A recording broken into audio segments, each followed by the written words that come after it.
Hey everyone, Egman here with another video. I've got a special guest with me. Young Badman. Yes, back from the, what, not dead, but like, you're here. Wherever I've been. Yeah, definitely. Still been playing a lot of Dragon Ball and kicked my butt with this deck like twice and once on a live stream. So I was like on a really good streak and like, oh, I'll play Young Badman. I'm feeling really confident, and he just kind of beat me with it pretty handily, I'd say. So, and there's recording for it. I'll make sure to link it to this video. But he was playing with this the promo Gogeta that came from the that same Broly pack. Did you know that there was another leader in that guy?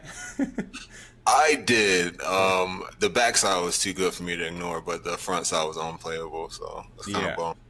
Yeah, it's definitely a really weird card, and unlike Broly, it couldn't really be played until the rest of the support came out for it. But it's definitely a really powerful card, and once people start figuring that out for this set, I can see it, getting more in value than it's like $5 right now, right? I picked mine up for 3, Oof. so Okay, value yeah. play. So what's this guy do? So it's a blue Gogeta BR. You look at the top 5 cards from your deck to search up to one red Sengoku BR or one Vegeta BR or a blue Veku BR. Add it to your hand, then shuffle your deck. So that's really interesting. Especially when this card came out, none of those cards existed. So they're only the blue striving to be the best Goku and the red. No, sorry, the yellow Vegeta striving to be the best BRs. So there's literally nothing this card could do until these cards came out. But it's an untapped 2-liter, and on the awakened side, it has a lot of juice. How would you explain that, Young Badman? So he's like a really good mid-range leader. Like the later the game goes on, the harder he is to deal with because combined with Veku giving you a bunch of energy and you just going +3 every turn and probably tuck in one of their battle cards, the advantage he gives you is kind of hard to overcome. Mm-hmm, definitely. So when he has a draw 1 when he attacks, obviously, but he also has 2 additional effects. He can spend 2 energy to choose one of your opponent's battle cards, place it at the bottom of their deck.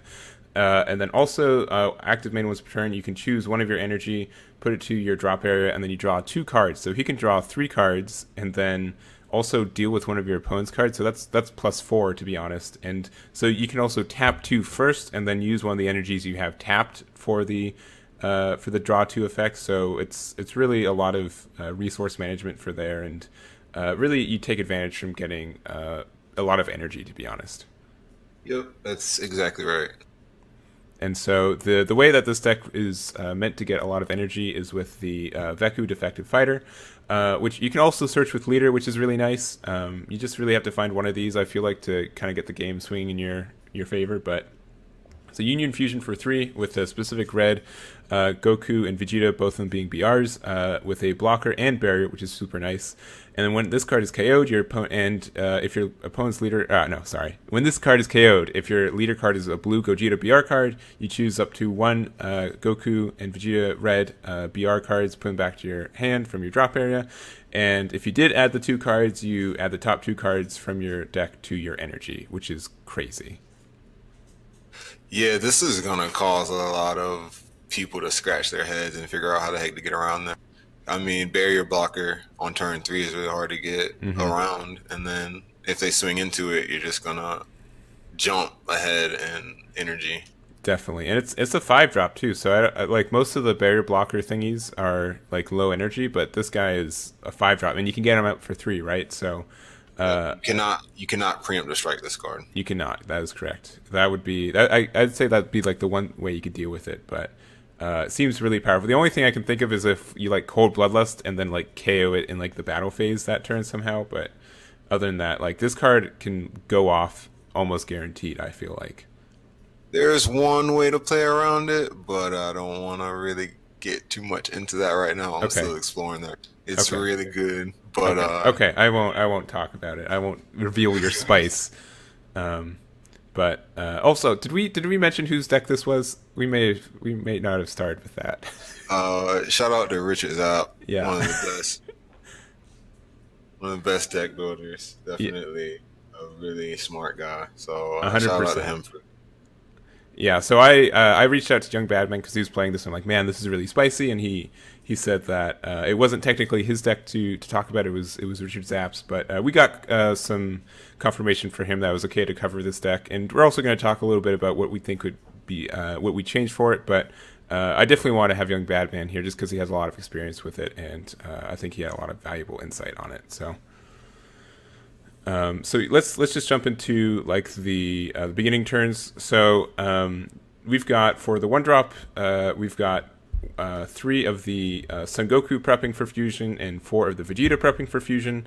What these cards do is you just play them. You look at the top 3 for a Veku or the other character, both of them BR, and if you find it, you add it, and then if you don't, I guess you don't, but you place the cards at the bottom of your deck. You don't shuffle them, so that actually makes a big difference. I find being able to kind of stack where your cards are, and then they return to your hand at the end of your turn too. So you don't actually lose card advantage, and it's kind of hard to get these to get blown up, to be honest. One tip with these cards: you want to play them before you use your front side leader ability. That way you can put the top 3 on the bottom and then look at 5 more cards. Yeah, so it's like you're digging like for the top 8, to be honest, right? Yeah.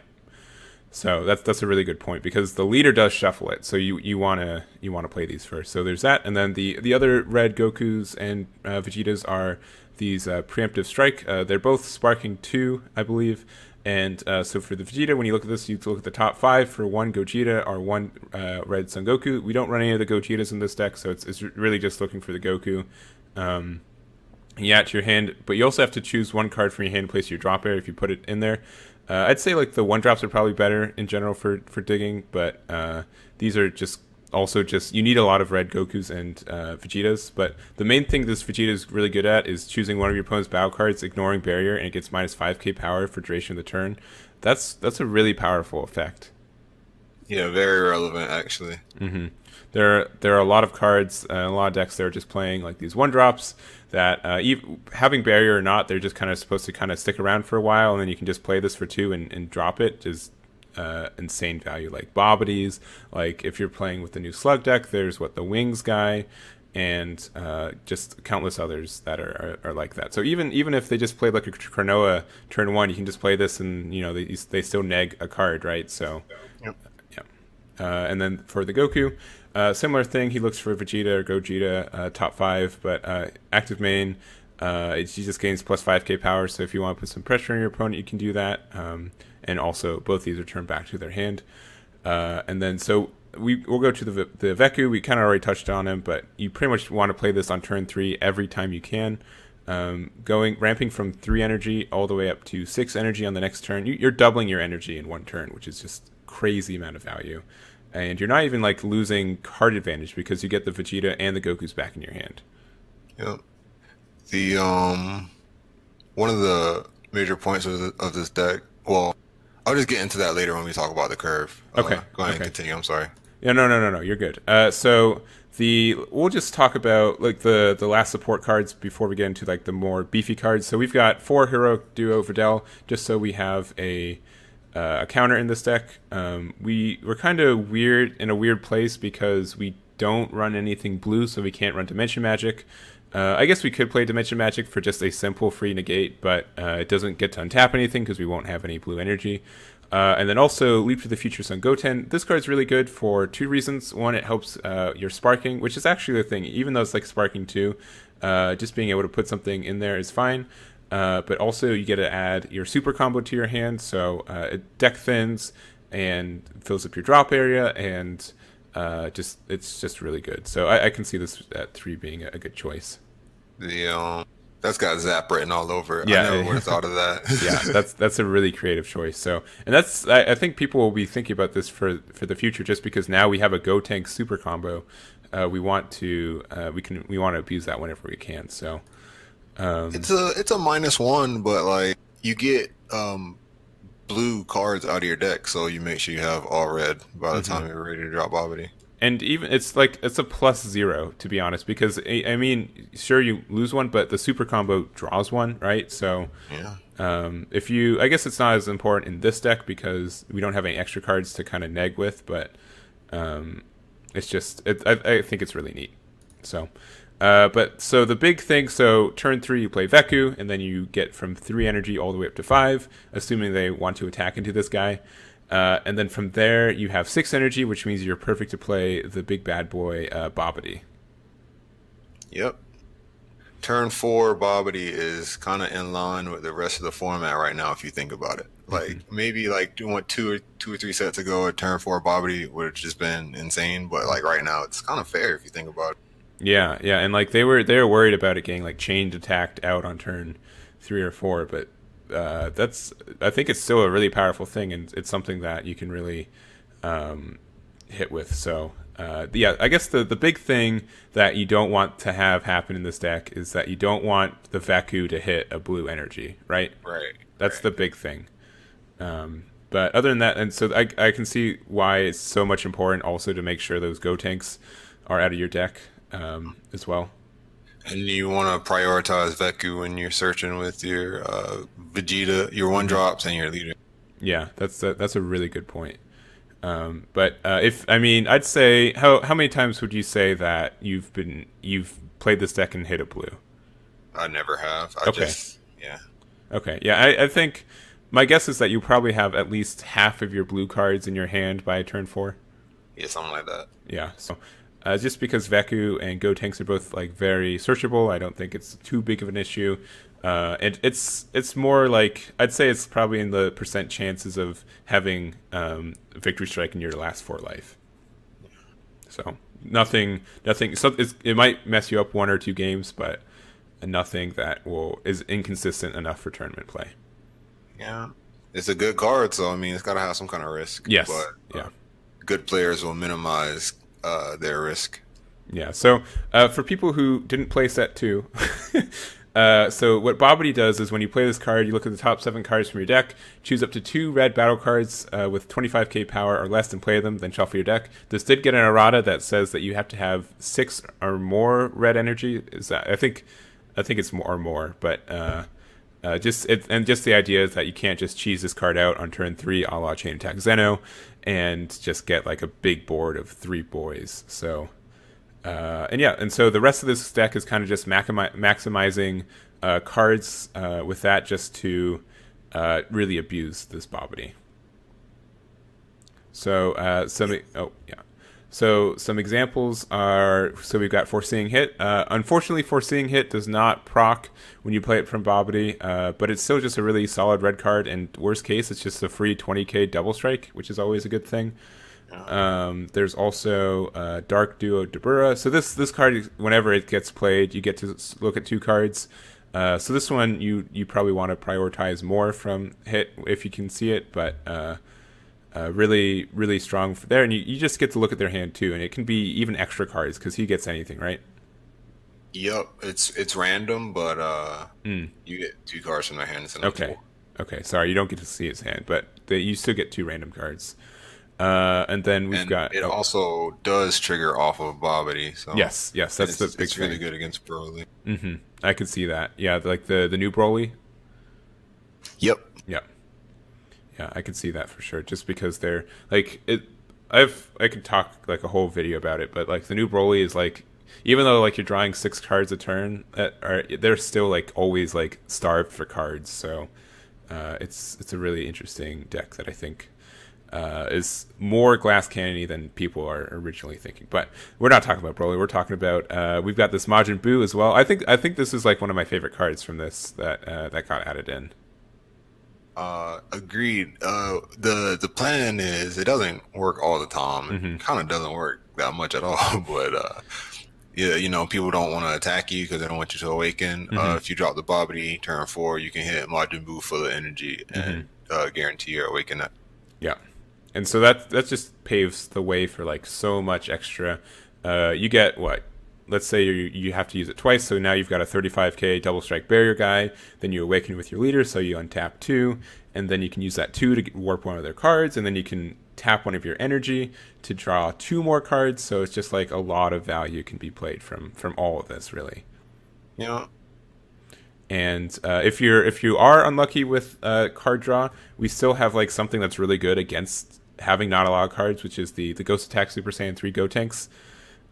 This was like my favorite card when I started playing the game. I thought this card was like super valuable, and like I saw people only selling it for $2. I'm like, oh man, what a steal! And I bought like 3 of them. But it's a huge value play. You're able to if you have 4 or less cards in your hand, this card and all your ghost tokens gains double strike, and then also when you play this card, you just get to play 3 ghost tokens for free. So now you've got 4 double strikes for the cost of 1 card. Or if it's Babidi, you play this for free, and then also if you play like Majin Buu, you now have 5 double strikes on the field for like no cost. Yeah, it's good stuff. Definitely. And so, and I guess you could even cheese this out somehow if you could evolve this on your super combo. Did you? the 9,000 IQ play, right? Oh yeah, they'll never see it coming. They'll never see it coming. Yeah, they'll just Frieza out your super combo, be like, ha, I won't even attack that super combo. It will be a dead card, and then next turn, boom, you got a big old ghost attack. So I think I've covered every card in this. This deck looks, it does look at first like a little bit janky, but I will support like how good this can be and how just really scary it can really be. Like seeing that your opponent has like 6 energy, and then they're like, oh, I can do like a bunch of stuff for free because of this energy, is just really intimidating. Yeah, it's hard to play against, especially if they're tearing your hand up with hitting the Bora. Yes, I can vouch for that. So, what would so now that we've kind of gone over the original version of this deck, what would you say would you change with that after playing this a couple times? Man, got him on the I don't spot. like to play less than 4 for seeing hit, but I would take 1 out, and I would probably take out the Gotenk for either Kefla, okay, or it's like it's a Deborah from the Ultimate Box. If you have a Majin in play, it gains like 10k and dual attack, and it's got double strike, so that's a 35k dual attack double strike. All right, so you're talking about Saiyan Onslaught Kefla? Yep. Okay, so yeah, so Saiyan Onslaught Kefla, it's dual attack, which already is really great, and then when this card is played using Union Patora, or attacks, draw 1 card and gains plus 5k for duration of the turn. So since you get attacked twice with this guy, you get draw 2 and become a 35k. That seems really powerful. I can see why you'd want to run that. And then what was the other one? It was the Let me look it up real quick. Yeah, let me look it up too. The Umbral Blade Deborah, right? Yep, that's it. All right. When you play this card, if you have Evil Wizard in your battle area or leader area, the duration of the turn, this card gains plus 10k power and dual attack. That seems really good. I'd say that actually seems awesome. Yeah, I don't think anything can really match that right now. 35 is one of those things where it's just like, all right, I'm not comboing over that, and he's also got dual attack. Yes, yeah. So that seems really powerful. Just especially if you get it out for free, right? That seems. You get 2 of them. You get 2 of them. Oh, that's 8 damage, man. Game over. But yeah, I could see that being really good choices. So you would say the only thing I'd say about those guys is that let's see, Umbral Blade is just it sucks when you don't have Evil Wizard Babidi, I guess, right? Yeah, but I mean, I guess you could just charge it if you draw it. Yeah, I could say that. And Kefla, I think, is still pretty good. Would you say so? What would you take out? And would you add 3 and 3 of those, 2 and 2? I just swap the Gotenks out for whichever one you want, or you can keep the Gotenks. Like, this is like kind of a toolbox deck, I guess. You can honestly just throw in whatever you want. Yeah, I can agree with that. I'm gonna just quickly go to this deck list. Let me just see. Red with 25k. Who can we abuse? Let's see. We can't use the Rampant Evil because that doesn't do anything. We could use Awakening Evil Majin Buu and then use him to awaken. No, we can't. I'm kidding. And we have Babidis in our deck already. Man, we're building the meta. We got this. Let's see. This only does evolving. That one's not too bad. We could do Miraculous Comeback Ultimate Gohan. I love that card. Yep, that's the thing. Let's see. There's a lot that can go in the sideboard for this deck as far as Babidi targets. Yeah, like even Victorious Fist is the. I'd say, you know what, Victorious Fist might be a better version of Deborah. Even though it comes out for 6, you can, when you play him, you can just he gets the dual attack and double strike pretty much. And if you somehow get your 4-drop super combo out with Babidi, you can evolve him over for 1. I think is he? Oh, it's 5 or more. Dang it! All right, never mind. I can't choose that much. He's also a Goku G. Oh, you're right. Yeah. Okay, I see. I was thinking too much. But there's okay, there's Broken Limit Super Saiyan 3 Goku. When one of your cards attack, this card gains plus 5k power for duration of the turn, and if it's at 40k or more, you gain triple attack. So you need, what, 3 things to swing? And if you summon Babidi outright, and you have 3 things that can swing. Yeah, you do. And then once again, you can EX evolve on the 4-drop. It's a real play. Yeah, that's legit. Unless the 25Ks, let me look at the 20Ks real quick. Vegeta, Agent of Destruction, broken. There's Jiren, but no one's really playing that right now.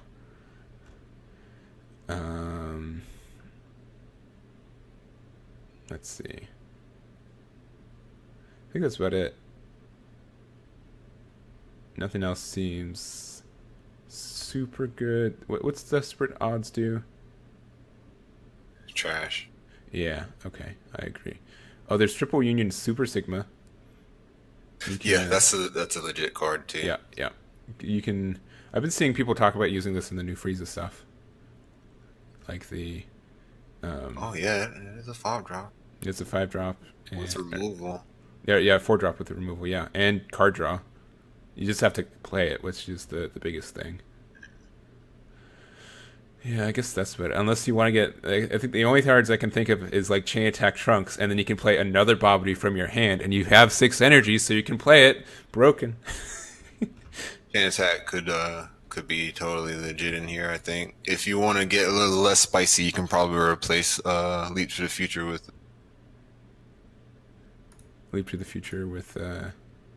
yeah, and so you can also like Chain Attack out your Vekus also.